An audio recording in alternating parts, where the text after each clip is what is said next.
الرحیم الحمد للہ رب العالمین والصلاة والسلام علی سید الانبیاء والمرسلین اما بعد فاعوذ باللہ من الشیطان الرجیم بسم اللہ الرحمن الرحیم لیس علیک ہداہم ولکن اللہ یہدی من یشاء وما تنفقوا من خیر فلأنفسکم وما تنفقون الا ابتغاء وجہ اللہ وما تنفقوا من خیر یوفى الیکم وانتم لا تظلمون صدق اللہ العظیم۔ احباب دی وقار، آج ہمیں سورہ بقرہ کی آیت نمبر 272 پڑھنے کی سعادت حاصل ہو رہی ہے۔ اس آیہ بینہ میں بھی مالک لم یزل نے صدقات و خیرات کرنے کی ترغیب دلائی ہے، اور ساتھ ہی ساتھ یہ بھی تنبیہ فرمائی کہ بندہ جب بھی خرچ کرتا ہے تو اسے خالصتاً اللہ کی رضا کے لیے خرچ کرنا چاہیے، اور جو بھی بندہ اللہ کی راہ میں خرچ کرتا ہے بندے کو اس کا پورا بدلہ عطا کر دیا جاتا ہے، اور بندے پر کسی بھی قسم کی کوئی زیادتی یا کمی نہیں کی جاتی۔ تو اسی کا تذکرہ کرتے ہوئے اللہ جل شانہ نے ارشاد فرمایا، لیس علیک ہداہم ولکن اللہ یہدی من یشاء، اے رسول اللہ یہدی من یشاء، لیکن اللہ جسے چاہتا ہے اسے ہدایت یافتہ بنا دیتا ہے۔ اس آیہ مقدسہ کے شان نزول کے حوالے سے مفسرین کرام نے مختلف روایات نقل کی ہیں۔ ان میں سے ایک روایت یہ ہے کہ جب مسلمانوں نے اسلام قبول نہیں کیا تھا، ابھی اسلام کا دورہ نہیں تھا، تو اس وقت مسلمانوں کی یہود و نصارہ کے ساتھ کچھ رشتہ داریاں تھیں، کچھ تعلق داریاں تھیں، جس کی وجہ سے لوگ آپس میں ایک دوسرے کے ساتھ تعاون کرتے تھے، ان کے ساتھ حسن سلوک کرتے تھے۔ لیکن جب مسلمانوں نے اسلام کی دولت کو قبول کر لیا اور ان کے دیگر کچھ رشتہ دار اسی یہودیت پر یا نصرانیت پر قائم رہے، تو اب مسلمانوں نے وہ جو ان کے رشتہ دار تھے یہودی اور نصرانی، ان سے حسن سلوک کرنا چھوڑ دیا، انہیں صدقہ و خیرات کرنا چھوڑ دیا، تاکہ وہ مجبور ہوں گے اور مجبور ہو کر اسلام کی طرف آ جائیں گے۔ تو اللہ جل شانہ نے اس موقع پر یہ آیہ مقدسہ نازل فرمائی کہ آپ لوگوں پر یہ لازم نہیں ہے یا آپ کے ذمہ پر نہیں ہے کہ آپ لوگوں کو ہدایت دیں، بلکہ اللہ جسے چاہتا ہے اسے ہدایت عطا فرما دیتے۔ اسی طرح کا ایک اور بھی مفہوم فقہا نے بیان فرمایا کہ جب اسلام نیا شروع ہوا تھا، اسلام کی تبلیغ ہوئی، تو نبی علیہ الصلاۃ والسلام نے ابتداءً غیر مسلموں کو، یہود و نصارہ کو صدقات و خیرات دینے سے اور ان سے حسن سلوک کرنے سے منع نہیں فرمایا تھا۔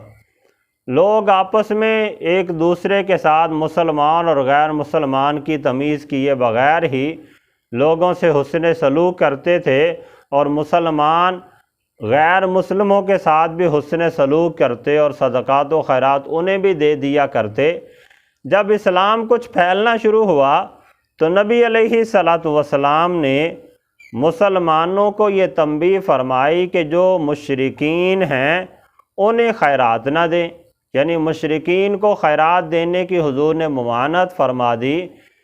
تاکہ وہ مشرکین جب مجبور ہوں گے تو پھر وہ اسلام کی طرف مائل ہوں گے۔ تو رب تعالیٰ نے ایسے موقع پر یہ تنبیہ فرمائی، ارشاد فرمایا، لیس علیک ہداہم، اے پیارے حبیب، انہیں ہدایت دینا یا ان لوگوں کو ہدایت یافتہ بنا دینا یہ آپ کے ذمہ پر نہیں ہے۔ وَلَٰكِنَّ اللَّهَ يَهْدِي مَن يَشَاءُ، لیکن اللہ جسے چاہتا ہے ہدایت عطا فرما دیتا ہے۔ اس لیے تنبیہ فرما دی کہ جو غیر مسلم ہیں، یہود و نصارہ ہیں، اگر ان کے ساتھ کسی کی رشتہ داری ہے، کسی کا اس کے ساتھ معاملات ہیں، لین دین ہیں، تو وہ اللہ کی رضا کو ملحوظ خاطر رکھتے ہوئے وہ ان کے ساتھ حسن سلوک کر سکتا ہے۔ اس پر بھی رب تعالیٰ بندے کو اجر و ثواب عطا فرمائے گا۔ اصل ہوا یہ تھا کہ بہت سے لوگ مسلمان ہوئے، اب ایک بھائی مسلمان ہوا ہے تو بعض اوقات اس کے دوسرے بھائی مشرک ہیں، کوئی یہودی ہے، کوئی نصرانی ہے۔ بعض اوقات ایسا ہوا کہ بیٹا مسلمان ہو گیا، باپ غیر مسلم ہے۔ بعض اوقات باپ مسلمان ہو گیا، بچے غیر مسلم ہیں۔ تو اس وجہ سے وہ آپس میں مسلمان ہونے کے باوجود بھی اپنے غیر مسلم بھائی کے ساتھ، اپنے غیر مسلم ماں باپ کے ساتھ یا اپنی غیر مسلم اولاد کے ساتھ حسن سلوک کر دیا کرتے تھے۔ لیکن جب اس کی ممانعت ہوئی اور لوگوں نے پھر اپنے ہی رشتہ داروں سے حسن سلوک کو ترک کرنا شروع کر دیا تاکہ وہ اسلام کی طرف مائل ہوں، تو اللہ جل شانہ نے پھر تنبیہ فرمائی کہ ٹھیک ہے، اگرچہ وہ مسلمان نہیں ہوئے لیکن رشتہ داری کی وجہ سے تم ان کے ساتھ حسن سلوک کو ترک نہ کرو۔ مفسرین کرام نے بڑی صراحت کے ساتھ اسے بیان کیا۔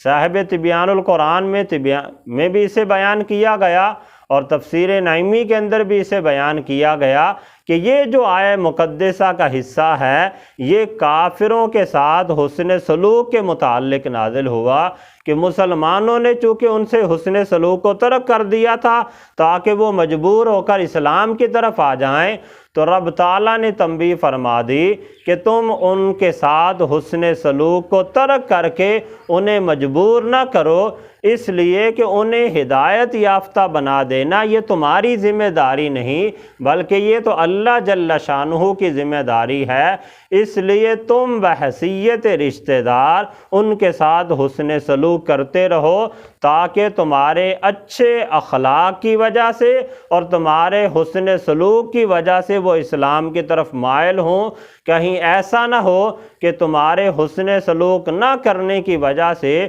وہ اسلام سے مزید بیزار ہوتے چلے جائیں۔ تو اسی کا تذکرہ اللہ جل شانہ نے یہاں پہ بیان فرمایا کہ آپ کسی کو اسلام کی طرف لانے کے لیے اس قدر محنت و مشقت نہ کریں یا ان کے ساتھ حسن سلوک کو ترک نہ کریں، انہیں مجبور نہ کریں، بلکہ ان کے ساتھ حسن سلوک کرتے رہیں تاکہ جو بھی اسلام کے ساتھ آئے تو وہ خوش دلی کے ساتھ اسلام سے مانوس ہو کر اسلام کی طرف آئے، مجبور ہو کر نہ آئے۔ ارشاد فرمایا لیس علیک ھداھم، اے پیارے رسول، پیارے حبیب، انہیں ہدایت یافتہ بنا دینا یہ آپ کے ذمہ پہ لازم نہیں، ولیکن اللہ یہدی من یشاء، بلکہ اللہ جسے چاہتا ہے ہدایت عطا فرما دیتا ہے۔ پھر آگے تنبیہ فرمائی وما تنفقوا من خیر فلانفسکم، اور تم جو بھی اچھی چیز خرچ کرتے ہو وہ اللہ کی بارگاہ میں تم اسے ضرور پاؤ گے، اس کا بدلہ ضرور پاؤ گے۔ تو اگر کافروں کے ساتھ بھی بندہ حسن سلوک کرے گا تو اسے اللہ کی بارگاہ میں اس پر بھی بندے کو اجر و ثواب ملے گا۔ تو احباب دی وقار مفسرین کرام نے یہاں پہ بیان کیا کہ کافروں کے ساتھ حسن سلوک کرنا، انہیں نفلی صدقات و خیرات دینا یہ شرعاً جائز ہے، لیکن جو صدقات واجبہ ہیں جیسے کہ زکوٰۃ ہے، فطرانہ ہے، یہ کافروں کو نہیں دے سکتے۔ اسی طرح کافروں کے ساتھ دوستی یاری والا تعلق بنانا یہ بھی شرعاً جائز نہیں ہے۔ تو زکوٰۃ اور فطرانہ یعنی جو واجبی صدقات ہیں وہ بھی کافروں کو نہیں دے سکتے، اسی طرح ان کے ساتھ دوستی یاری قائم کرنے کے لیے ان کے ساتھ حسن سلوک کرنا یہ بھی جائز نہیں ہے۔ ہاں اگر صدقات نافلہ ہیں پھر انہیں دیے جا سکتے ہیں تاکہ وہ اسلام کی طرف مانوس ہوں، یا اگر کسی کی رشتہ داری ہے، مثال کے طور پہ باپ مسلمان ہو گیا، بیٹا غیر مسلم ہے، یا بھائی مسلمان ہو گیا، اس کا دوسرا بھائی غیر مسلم ہے، تو وہ اپنے بھائی اور باپ ہونے کی حیثیت سے اس کے ساتھ حسن سلوک کرتا رہے، اس سے حسن سلوک کو ترک نہ کرے۔ پھر آگے اللہ جل شانہ نے ارشاد فرمایا وَمَا تُنْفِقُونَ إِلَّا ابْتِغَاءَ وَجْهِ اللَّهِ، اور تم صرف اور صرف اللہ کی رضا کے لیے خرچ کرو، یعنی جہاں بھی اپنے مال کو خرچ کرنا ہے خالصتاً اللہ کی رضا بندے کے مقصود ہونی چاہیے، کہ اللہ کی رضا کی خاطر اگر بندہ کسی غیر مسلم سے بھی حسن سلوک کرے گا تو رب تعالیٰ بندے کو اجر و ثواب عطا فرمائے گا۔ بلکہ غیر مسلم تو چلو انسان ہیں، اللہ کی رضا کے حصول کی خاطر تو اگر بندہ کسی چوپائے کے ساتھ، کسی جانور کے ساتھ حسن سلوک کرتا ہے تو رب تعالیٰ تو اس پر بھی بندے کو اجر و ثواب عطا فرما دیتا ہے۔ تو ارشاد فرمایا وَمَا تُنْفِقُونَ إِلَّا ابْتِغَاءَ وَجْهِ اللَّهِ، اور تم صرف اور صرف اللہ کی رضا کے حصول کے لیے خرچ کیا کرو۔ وَمَا تُنْفِقُوا مِنْ خَيْرٍ يُوَفَّ إِلَيْكُمْ وَأَنْتُمْ لَا تُظْلَمُونَ، اور آگے یہ بھی تنبیہ فرما دی کہیں تم ایسا نہ سمجھنا کہ صدقات و خیرات کرنے کی وجہ سے، اچھے کاموں میں خرچ کرنے کی وجہ سے ہمارا مال کم ہو رہا ہے یا ہمارا مال ختم ہوتا جا رہا ہے، نہیں بلکہ فرمایا وَمَا تُنْفِقُوا مِنْ خَيْرٍ، جو بھی تم اچھی جگہ پہ خرچ کرو گے، جو بھی تم پاکیزہ مال اللہ کی رضا کے لیے خرچ کرو گے، یوفا الیکم، وہ تم کو پورا واپس لوٹا دیا جائے گا، وانتم لا تظلمون، اور تم پر ظلم نہیں کیا جائے گا۔ تو احباب دی وقار، جو بھی بندہ اللہ کی راہ میں خرچ کرتا ہے رب تعالیٰ بندے کو اس کا پورا بدلہ عطا فرماتا ہے، دنیا کے اندر بھی بندے کے مال کے اندر برکت عطا فرما دیتا ہے کہ بندے کو محسوس بھی نہیں ہوتا، جو مال اس کا کم ہونا ہوتا ہے حقیقتاً وہ بڑھتا ہی چلا جاتا ہے۔ اور اسی طرح آخرت کے اندر بھی رب تعالیٰ بندے کو اس قدر اجر و ثواب سے نوازے گا کہ اگر بندے نے اللہ کی راہ میں ایک خرچ کیا ہے تو رب تعالیٰ ایک بدلے میں بندے کو